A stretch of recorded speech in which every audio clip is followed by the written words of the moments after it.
안녕하세요. 안성규 목사입니다. 오늘 또 이제 마태복음 13장 살펴보도록 하겠습니다. 13장은 성경 해석학자들끼리도 두 가지의 견해로 나눠지기 때문에 여러분 좀 혼란스러운 장이라고 부르기도 합니다. 신학자들끼리 하는 말이에요. 좀 혼란스러워하는 장이라고 얘기를 합니다. 그 이유가 뭘까요? 간단합니다. 주체자는 하나님인 건 맞는데, 그러니까 씨 뿌리는 자 말이에요. 단락들을 쭉 보면은요, 주체자가 하나님인 걸로 묘사되는 장으로 전체를 이루고 있거든요.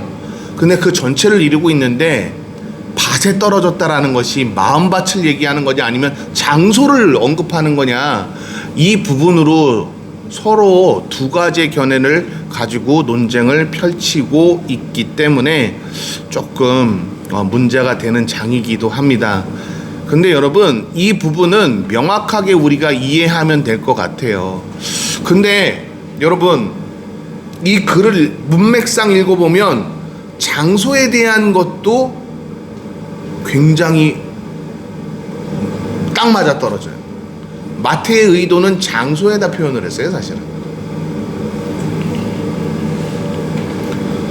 그런데 이거를 다른 성경학자들은 마음밭으로 표현을 했다는 거죠. 의도에 좀 더 맞는 게 이거 같아. 근데 어떤 게 맞는지 같이 한번 읽어보자는 거예요.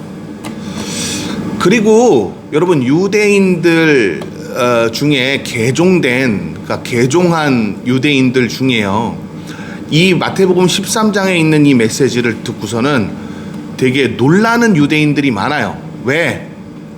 많은 사람들이 이 씨 뿌리는 자의 이 비유는요, 이미 오래전부터 유대인들에게 전해져 내려왔던 이야기 중에 하나였기 때문이에요. 그 이야기 중에 하나였던 것을 예수님이 그대로 갖다 사용하셨던 거예요. 왜요?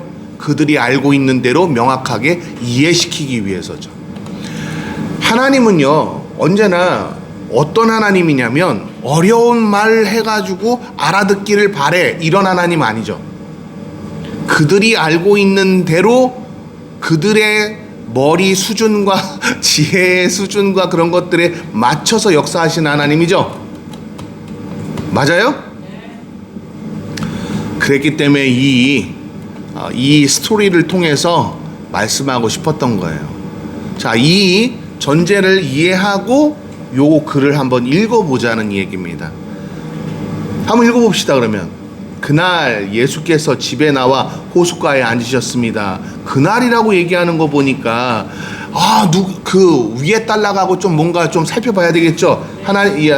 누가 내 형제냐, 누가 내 가족이냐, 누가 내 어머니냐, 누가 내 아버지냐라는 그 얘기 이후에 말씀하신 그 이후에 또 이야기란 말이죠. 마태는 그렇게 전개해 나가고 있다고요.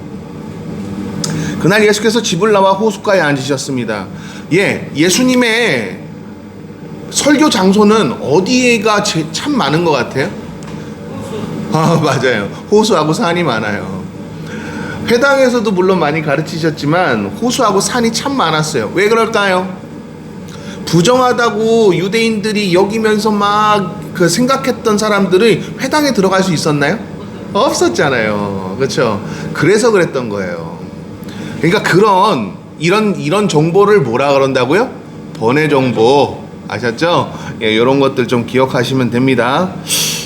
오늘 좀 많이 무겁죠? 성경 해석학적인 측면으로 하니까 분명히 그럴 수도 있어요. 자, 저자의 의도가 어떤지 한번 보자고요. 그러자 예수께서 많은 것을 뭘로 말씀하셨다고요? 비유로. 비유가 아니면 말씀하시지 않았어요. 왜 그랬죠? 들을 게 있는 자들이 듣게 하기 위해서였다는 거죠. 청교도 정신하고 똑같네요. 맞아요? 제한 속죄 교리와 똑같네요. 들을 게 있는 자들은 들으라고 하시는 제한 속죄 교리와 똑같네요. 그렇지 않습니까? 보자고요. 한 농부가 씨를 심으러 나갔다. 그가 씨를 뿌리는데 어떤 씨는 어디에? 길가에. 자, 봐봐요. 문맥상 봐도 지금 장소의 개념이라는 걸 알아요. 그죠? 그 다음 또 보세요. 떨어져 새들이 와서 모두 쪼아 먹었다. 장소가 어디 떨어졌길래 이런 일이 벌어졌나? 우리 그거 봐요. 그래서 여러분 성경 해석학자들끼리 논쟁이 두 가지의 견해로 갈라지는 거예요. 또 볼까요? 자, 또 어떤 이는 흙이 많지 않은 돌밭에 떨어져 흙이 얕아 싹이 곧 나왔으나 해가 뜨자 그 싹은 시들어버리고 뿌리가 없어서 말라버렸다. 장소죠. 자, 그런데 예수님께서 해설하는 부분에 있어서 아리까리한 게 나와요. 장소인 것 같기도 하고 마음 바친 것 같기도 하고 이런 식으로 이제 등장합니다. 자, 판단은 여러분이 하라고 제가 이제 말씀드리는 거예요. 자, 또 봅시다. 또 다른 씨는 가시덤불에 떨어졌는데 가시덤불이 자라 무성해져서 싹이 나는 것을 어떻게 했다고요? 막아버렸어요. 그러나 어떤 씨는 좋은 땅에 떨어져 100배, 60배, 30배의 열매를 맺었습니다. 그 다음 9절 읽어보세요. 시작. 귀 있는 사람은 들으라. 제한 속죄 교리네요. 귀 있는 사람은 들어라. 귀 없는 사람은 절대 허락되지 않았네요. 그죠? 죄사함이 허락되지 않았네요. 그럼 여러분, 민주주의적 복음주의라고 불리는 근본주의는 틀렸어요. 오순절 계통의 모든 신학사상은 다 틀린 거예요. 자, 또 봅시다. 제자들이 와서 묻습니다. 왜 사람들에게 비유로 말씀하십니까? 그랬더니 예수님 대답을 한번 여러분 같이 한번 읽어볼까요? 시작. 예수께서 대답하셨습니다. 너희에게는 하늘나라의 비밀을 아는 것이 허락됐으나 다른 사람에게는 아멘. 거 봐요. 제한 속죄네요. 청교도가 맞았네요. 프로테스탄트가 맞았네요. 근데 지금 누구에게만 허락됐다는 얘기예요? 들을 귀 있는 자에게만요. 그럼 들을 귀는 어떻게 들어지는 거죠? 신명기에 나와 있는데 들을 귀는 어떻게 주어지는 거죠? 주인으로 인정될 때야 비로소 듣게 되는 겁니다. 맞아요? 하나님을 주인이라고 생각하고 종주라고 생각하면 들어지는 거예요. 그럴 때 내가 종속국으로서 당연히 마땅히 해야 할 나는 당신의 사람입니다라는 따라해보세요. 11조 생활. 예, 그 11조 생활을 하게 되는 거예요. 근데 여러분 11조 생활이라고 또 얘기하니까 또 여러분 우리나라 문화로 또 이해해서 아유 저 목사님 또 아유 11조 내라는가 보다. 그거 아니잖아요. 고대 근동사회에서 11조의 개념이 뭐였어요? 그죠? 내가 종속된다라는 거잖아요. 내가 하나님의 사람으로 살아갑니다 라는 뜻이잖아요. 그러니까 11조에 맞춰서 헌금 설교하면 위험한 거예요. 왜? 그걸로 끝이라고 생각하게 돼요. 근데 종속적인 삶을 살기를 바랍니다라는 메시지로 키워드를 맞추면 내가 하나님의 편에서 하나님의 것으로 살아가는 거죠. 그러지 않나요? 맞습니까? 네. 여러분 행복하세요? 아멘. 여러분 제가 김하임 사모랑 너무 행복하게 잘 살고 있으니까 하나님께서 우리 아이들도 아 이렇게 살아야 되는구나 라고 느끼게 만들지 않을까요? 남편은 아내를 어떻게 사랑해야 돼요? 자, 에베소서에 나와 있는 내용 얘기하는 거 아니고 고린도서에 나와 있는 내용 얘기하는 거 아니고요. 여러분 구약의 메시지로 한번 생각해 보세요. 이삭이 리브가를 어떻게 사랑했죠? 내가 이런 짓 하지 말라 그랬는데, 그죠? 내가 이래서 민영삼이가 참 좋다가도 진짜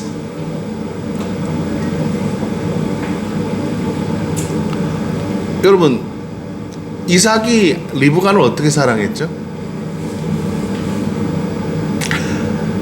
가정을 하나님의 나라로 만드는 조력자로서 그를 대우하고 존중하고 바라봐줬잖아요. 그죠? 그러면 장로님, 아내한테 아이씨 이래 돼요? 네가 뭘 알아 씨, 가만히 있어 보라고 씨, 되나요? 조력자예요. 나보다 난 사람이라고. 내가 하나님이 붙여주신 나보다 난 사람이라고. 여러분, 조력은 누가 할 수 있어요? 더 나은 사람이 조력할 수 있는 거예요. 그죠? 리브가를 이삭이 그렇게 대했다고요.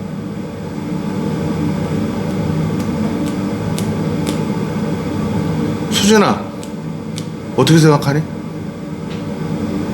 그래야 될 것 같지 않니?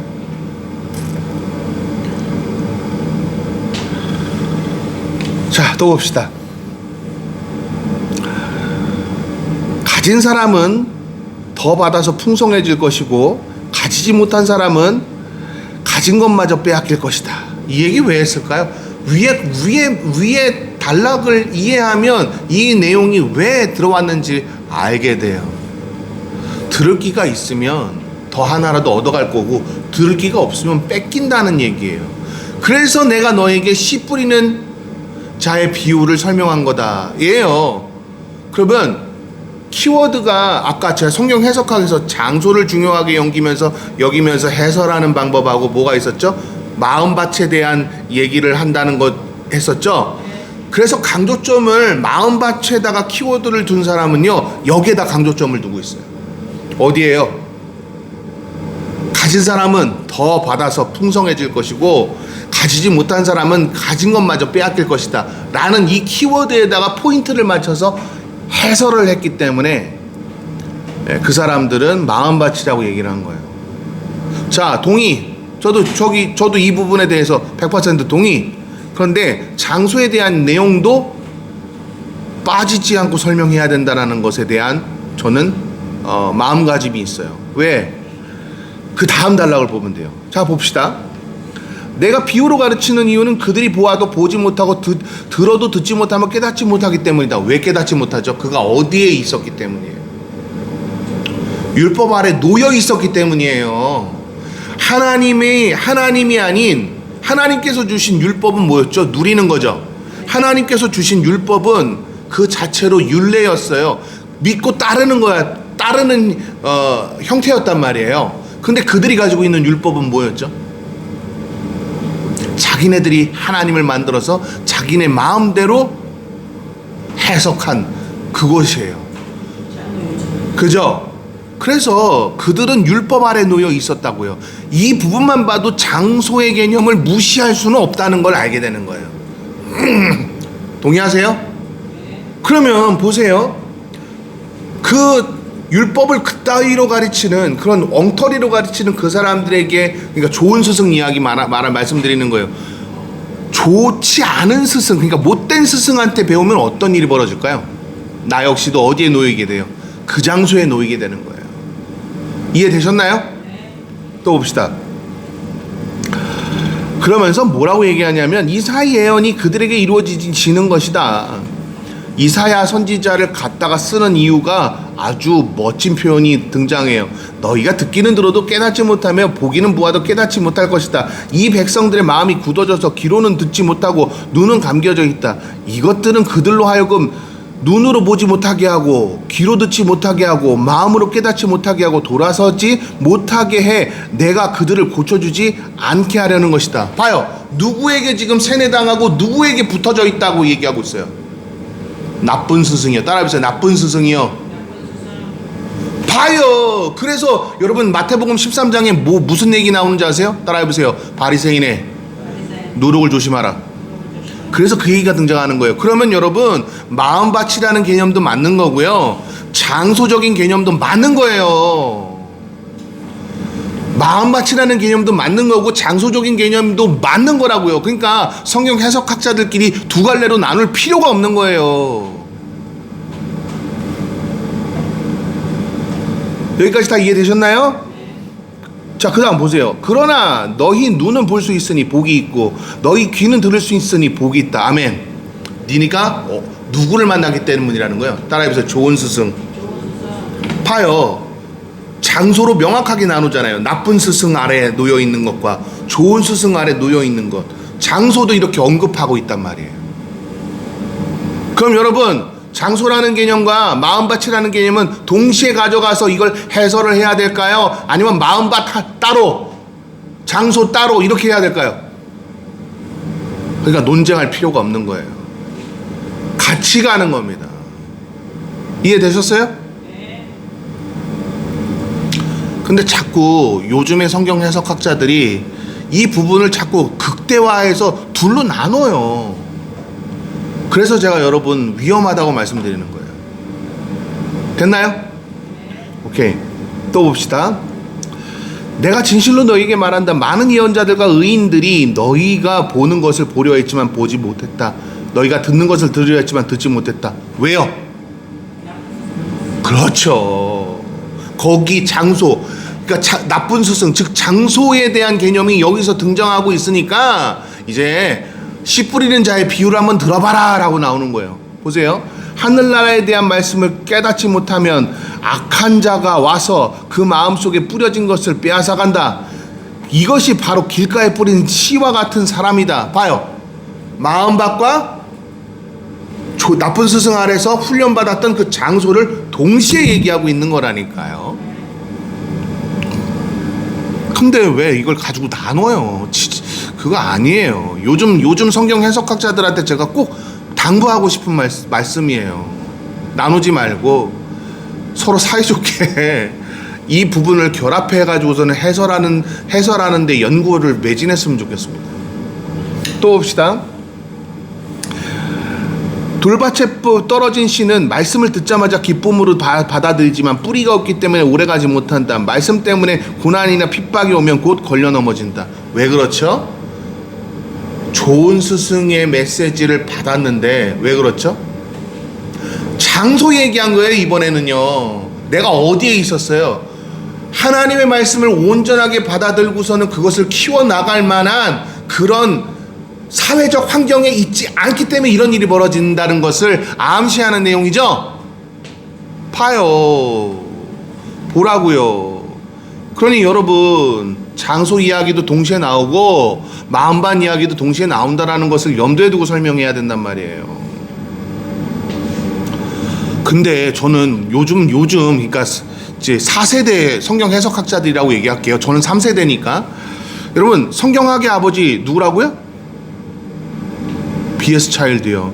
B.S. 차일드 때는 이거 두 개 다 동시에 가져가는 걸로 이미 협의가 되어 있는 상태로 우리에게 선파했어요. 근데 왜 자꾸 시대가 거듭되면 거듭될수록 뭐에다가 자꾸 강조하는 습성이 자꾸 벌어지냔 말이에요. 그거 옳지 않아요. 누가 그거 가지고 코미디 했는데 옳지 않아 이거 하는 거 있지 않나? 에이, 뭐 여러분은 코미디도 안 봐요? 재미? 알았어요. 뭐 어쩔 수 없지 뭐. 아모시 목사님도 코미디 같은 거 싫어해요? 저는 TV는 잘 안 보고요. 뭐? 그러니까 유튜브에서도 코미디가 없어? 왜? 알았어요. 네, 그럼 저는 코미디를 좋아합니다. 액션도 좋아하지만 코미디를 굉장히 좋아해요. 하나님께서 주신 선물 중에 남을 웃기는 능력은 정말 좋은 능력이거든요. 그걸 왜 그렇게 못 받아들이는지는 모르겠지만 아무튼 그렇습니다. 자, 그 다음 돌반 이야기 끝났나요? 또 가시덤불 이야기 해야죠. 또 가시덤불 가운데 떨어진 씨는 말씀은 들었지만 세상의 걱정과 돈의 유혹이 말씀을 막아 열매를 맺지 못하는 사람이다. 거 봐요. 이 사람 말씀은 온전하게 좋은 스승한테 들은 것 같아. 근데 어디에 있어요? 사회적인 환경이 그를 지배하고 있잖아요. 그죠? 장소잖아요. 여러분, 우리 교회에 왔다가 간 사람들은 다 이 가시덤불에 있는 사람들이었어요. 그렇지 않아요? 여러분 다 어디 살았어요? 만약에 하나님만 온전하게 신뢰할 수 있는 장소에만 있었다면 이들이 타락했을까요? 자꾸 민수가 자꾸 전화 와요. 김민수 집사 말이에요.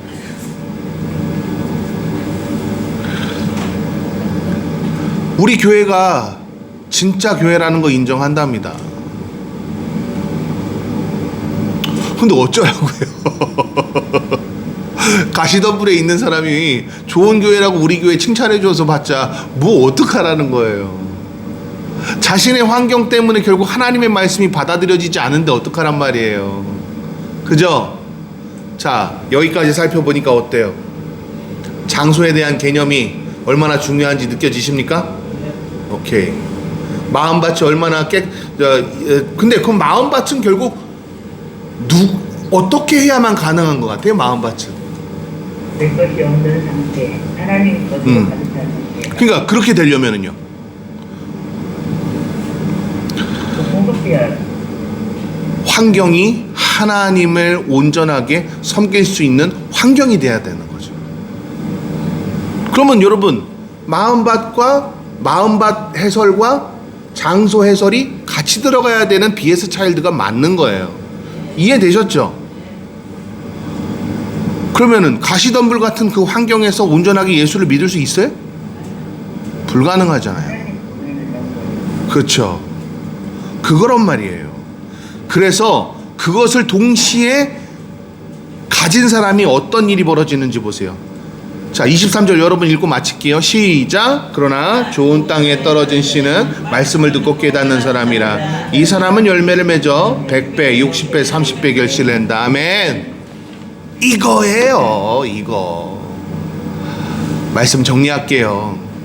13장에 있는 이 이야기는 좋은 스승과 나쁜 스승을 통해서 내가 어디에 있느냐가 정말 중요하다고 이야기하는 것도 있지만, 그 좋은 마음밭을 유지하려면 우리가 어떻게 해야 하는지도 가르쳐주는 지혜의 말씀이라는 겁니다. 하나님의 말씀을 붙들고 싶습니까? 그렇다면 하나님이 원하시는 장소에서 그분 것들을 계속해서 하나님이 키워가는 것을 경험하셔야 됩니다. 동의하십니까? 자,